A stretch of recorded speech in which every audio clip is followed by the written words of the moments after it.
Bonjour petit padawan de 6e et de 5e. Aujourd'hui ce cours s'adresse plus spécifiquement à toi parce que je vais te parler du merveilleux monde du conditionnel. Le conditionnel, c'est un mode. Je te fais un petit rappel de quelque chose que j'ai déjà dit dans la vidéo sur le participe mais que tu n'as peut-être pas vu. Le mode grammatical, c'est un peu comme la mode, c'est-à-dire la façon de s'habiller. Le verbe s'habille d'abord avec un mode par rapport aux besoins qu'on a dans l'expression du verbe. Nous on prononce. Donc là maintenant par exemple je te parle à l'indicatif, précisément au présent de l'indicatif, parce que je me situe dans la réalité. Je suis en train là maintenant tout de suite de t'expliquer des choses qui sont avérées. Mais quand je me sers du conditionnel, comme le nom l'indique, c'est que je dois exprimer quelque part quelque chose qui a un rapport avec une condition. Je vais pouvoir exprimer surtout des hypothèses, des choses qui ne se sont pas encore produites, des choses sur lesquelles je doute, des choses qui sont probables mais pas encore faites concrètement. Alors un exemple. Nous irions bien au cinéma ce soir. Nous irions. Irions, c'est du conditionnel. Précisément, si je rajoute le temps, c'est du présent du conditionnel. Nous irions bien au cinéma ce soir. On est dans l'hypothèse. On entend implicitement qu'il y a une condition à la réalisation de cette hypothèse. Nous irions bien au cinéma ce soir si nous étions disponibles, si nous avions des sous, si il y avait un film à l'affiche qui nous plaisait. Quelle que soit la condition, elle est sous-entendue. Parce que si j'étais certaine d'aller au cinéma ce soir, je dirais « nous irons au cinéma ce soir ». Et ce « nous irons », c'est du futur simple, donc c'est un temps de l'indicatif. Je donnerai une indication sur ma réalité. Et là, je le présenterai comme une certitude. Mais j'utilise le conditionnel parce que je ne suis pas certaine de ce qui va se passer. Alors la conjugaison du conditionnel, elle est elle-même un petit peu perturbante pour toi, petit padawan, parce que le conditionnel, c'est une espèce de créature hybride.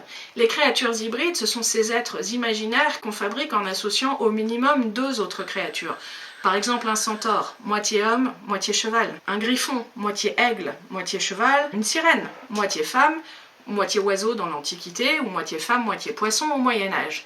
Eh bien, donc, l'expérience habituelle du professeur de français, c'est de donner un texte avec du conditionnel présent à ses élèves, et d'avoir les élèves qui disent un coup c'est l'imparfait de l'indicatif, ou un coup c'est le futur simple. Mais en fait, c'est ni l'un ni l'autre, c'est simplement que pour le fabriquer, on se sert un peu de l'un et de l'autre. On va mettre les terminaisons de l'imparfait de l'indicatif sur le radical qu'on emploie pour le futur simple. Je vais prendre l'exemple du verbe manger. Au futur, je dirais, je mangerai, tu mangeras, il mangera, etc. Ça veut dire que le radical sur lequel je construis mon temps futur, c'est finalement l'infinitif manger, M-A-N-G-E-R. Je prends le même radical pour fabriquer le conditionnel. Par contre, au lieu de mettre mes terminaisons du futur, AI, AS, A, ONS, EZ et OND, je vais cette fois mettre les mêmes terminaisons que j'utilise pour l'imparfait de l'indicatif. AIS, AIS, AIT, IONS, IEZ, AIENT. Les terminaisons font bien penser à l'imparfait, mais le radical, non. À l'imparfait, j'aurais dit « je mangeais, tu mangeais, il mangeait ». Et là, je dis « je mangerais, tu mangerais, il mangerait ». Donc il faut bien examiner la totalité du verbe pour trouver le temps et le mode qui sont employés. Souvent, il y a un problème d'orthographe qui se pose avec le conditionnel à la première personne du singulier. Parce qu'à la première personne du singulier, j'aurais dit « j'irai bien au cinéma ce soir ». Mais si j'employais le futur simple de l'indicatif, j'aurais dit « j'irai bien au cinéma ce soir ». Autrement dit, à l'oreille, c'est exactement la même chose. Quelle est la différence en termes d'orthographe? Au futur simple, AI à la fin. Au conditionnel présent, AIS. Ça implique quand même quelque chose de très différent parce que dans un cas, je présente une certitude et dans un autre cas, je présente une incertitude. Et si tu changes de personne, tu vas tout de suite t'en apercevoir. Tu iras bien au cinéma ce soir ou tu irais bien au cinéma ce soir. Alors ça c'est assez important parce que par exemple il y a quelques années, il y a un grand magasin parisien qui avait fait sa communication pour Noël autour de la figure du Père Noël avec une bulle qui sortait de sa bouche et qui disait « moi aussi j'y serai », sous-entendu dans ce grand magasin parisien.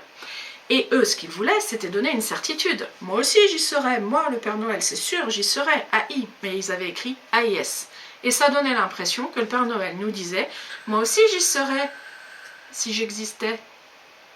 Il y a une autre faute que tu peux souvent faire avec le conditionnel, c'est de confondre dans ta phrase complexe. Alors, je reviens rapidement sur la phrase complexe. La phrase complexe, c'est celle qui a au moins deux verbes conjugués.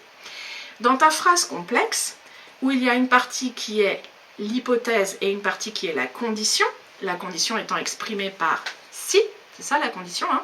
J'irais bien au cinéma si j'avais de l'argent, condition pour aller au cinéma, de l'argent. Dans ma phrase complexe, j'irais bien au cinéma si j'avais de l'argent, j'ai bien deux verbes, irait et avait.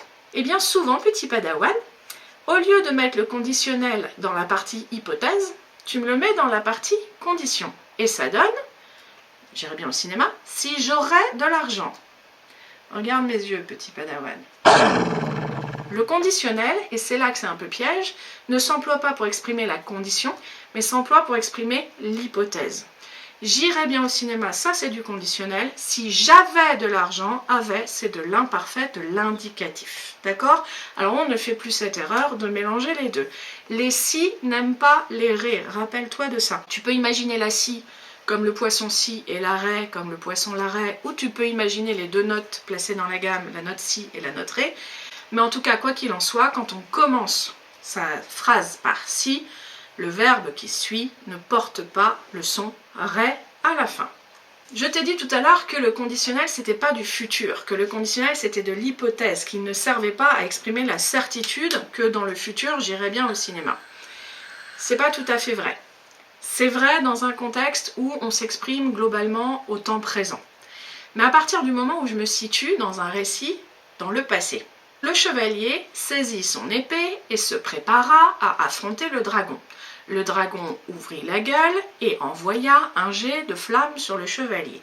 Là, j'ai bien du passé simple. Dans un récit au passé, on emploie principalement le passé simple et puis on emploie l'imparfait de l'indicatif pour les actions secondaires, celles qui plantent le cadre du récit. Le chevalier pensait à la princesse enfermée dans la grotte. Pensait, imparfait de l'indicatif. Dans ce récit au passé, quand je veux raconter quelque chose qui se passera dans le futur, attention, je croise, le passé, le futur. Je ne peux pas employer le futur simple, ce serait une très grosse faute de français. Le chevalier prit son épée et affronta le dragon. Il sera à la maison à 4 heures. En fait, je vais employer le conditionnel, et plus précisément le présent du conditionnel, mais cette fois-ci, je vais l'employer pour raconter le futur dans le passé. Le chevalier prit son épée et affronta le dragon. Il pensa qu'il serait chez lui à 16 heures.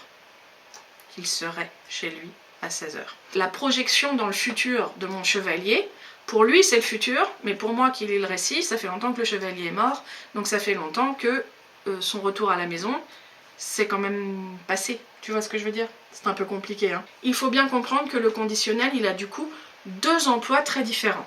Et c'est là que les grammairiens se battent. Parce que, il y a quelques années, on ne se posait pas la question et on disait le conditionnel, c'est un mode. C'est ce que je t'ai dit au début de cette vidéo. Le conditionnel, c'est un mode, donc on a 7 modes en français, l'infinitif, l'indicatif, le participe, l'impératif, etc. On met le conditionnel parmi les modes. Et puis il y a quelques années, il y a des grammairiens qui ont commencé à dire oui, mais enfin le conditionnel, quand on l'emploie pour exprimer le futur dans le passé, c'est plus du tout un mode puisqu'il n'a plus rien à voir avec la condition.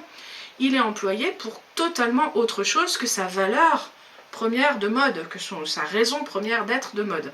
Alors du coup, il faudrait faire passer le conditionnel dans les temps.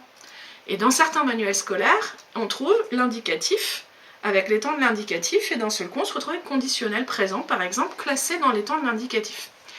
Ce qu'il faut que tu comprennes, petit padawan, c'est que du coup, mon conditionnel, il a deux valeurs. Un coup, il peut être un mode, et dans ces cas-là, c'est quand il exprime tout ce qui est de l'ordre de la probabilité, hypothèse, condition, imaginaire, irréel, etc. Et il peut être un temps, employé avec une valeur de temps. Donc on retient, petit padawan, que le conditionnel, en fait, c'est une espèce de créature hybride. Le conditionnel, il est hybride de A jusqu'à Z. Il est hybride dans sa conjugaison, moitié futur simple avec son radical, moitié imparfait de l'indicatif avec sa terminaison, et il est hybride aussi dans son emploi. Moitié mode, j'exprime l'hypothèse, la condition, la probabilité, moitié temps, j'exprime le futur dans un récit au passé. J'espère que tu as tout compris, que la force soit avec toi.